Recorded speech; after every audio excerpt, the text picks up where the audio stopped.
और ये तो हर वालिदैन की ज़िम्मेदारी है, जब औलाद बड़ी होने लगे, जब औलाद बड़ी हो जाए तो फिर उसे ये सिखाएं और बताएं।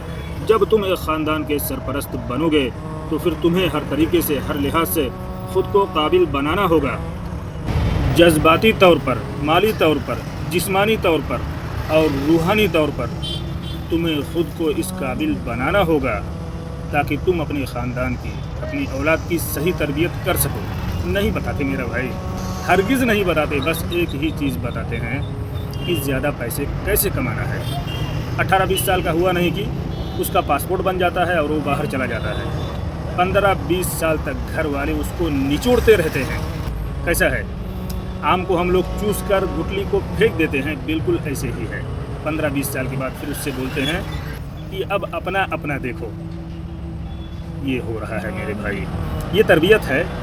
ऐसे ख़ानदान चलेगा क्या? ऐसे क्या ख़ानदान की औलाद की सही तरबियत हो पाएगी क्या?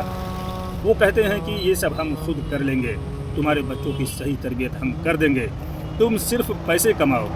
ये पॉसिबल है क्या मेरे भाई? ये मुमकिन है क्या? बग़ैर बाप के औलाद की सही तरबियत मुमकिन है क्या? बहुत मुश्किल है मेरे भाई।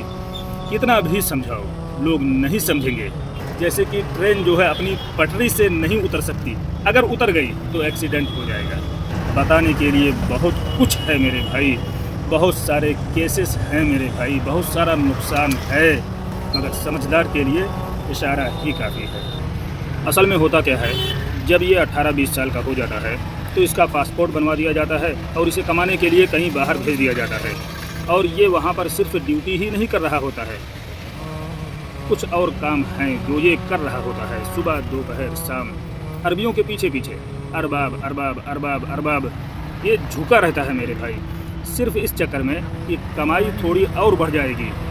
ज़रा सोचें मेरे भाई, रोज़ी के मामले में आप किसी के आगे इस तरीके से झुक जाएंगे तो आप मर्द भी नहीं बचेंगे, मर्दानगी भी ख़त्म हो जाती है।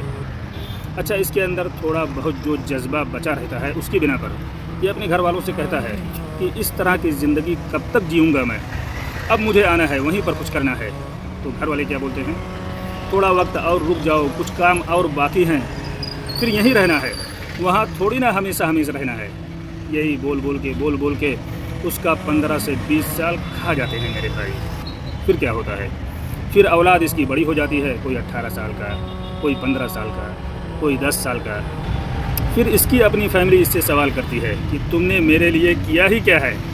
तुमने तो सारी की सारी कमाई अपने घर वालों को दे दी, हमारे लिए क्या किया है? ये निकल ही नहीं पाता मेरे भाई, उस जगह से फंस जाता है, बुरी तरह से फंस जाता है। इसलिए मेरे दोस्त, वक्त के रहते फ़ैसला ले लो। ऐसे ही नहीं बता रहा हूँ, ये मेरा हर दिन का तजर्बा है मेरे भाई। मेरे बहुत सारे दोस्त बाहर रहते हैं और मेरी उनसे बात भी होती रहती है, वो मुझे अपनी स्टोरी सुनाते रहते हैं। अभी हाल ही में एक लड़के ने मुझसे बताया, मेरे ख़ास दोस्त ने, कि उसको 15 से 20 साल निकल गया है दुबई में। उसने क्या बताया कि मैंने जब अपने घर वालों से कहा कि अब मुझे यहाँ नहीं रहना है, मुझे आना है, तो फिर उसके बाप ने क्या कहा मालूम है? मैंने अपनी पूरी ज़िंदगी बाहर निकाल दी, तो फिर तू क्यों नहीं रह सकता? वो बता रहा था कि उसके अब्बू भी जो है पूरी ज़िंदगी दुबई में ही रह गए थे और उसको बुला लिया था, तो अब वो ये चाहते हैं कि जैसे मैंने ज़िंदगी गुजारी है वैसे ही तू भी गुजार। अजीब है ना, मुश्किल है मेरे भाई। नस्ल ख़राब हो जाती है यार, नस्ल बर्बाद हो जाती है, बच्चों की सही तरबियत हो ही नहीं पाती है, और ये कभी मुमकिन नहीं है। बग़ैर बाप के बच्चों की सही तरबियत ये मुमकिन नहीं है। अल्लाह पाक डायरेक्ट आसमान से बच्चों को नाजिल कर सकता है मेरे भाई। बाप को किस लिए बनाया है? सिर्फ पैसे कमाने के लिए? तो फिर तरबियत कौन करेगा? मुश्किल है, बहुत मुश्किल है मेरे भाई। कितना भी समझाओ लोग नहीं समझेंगे।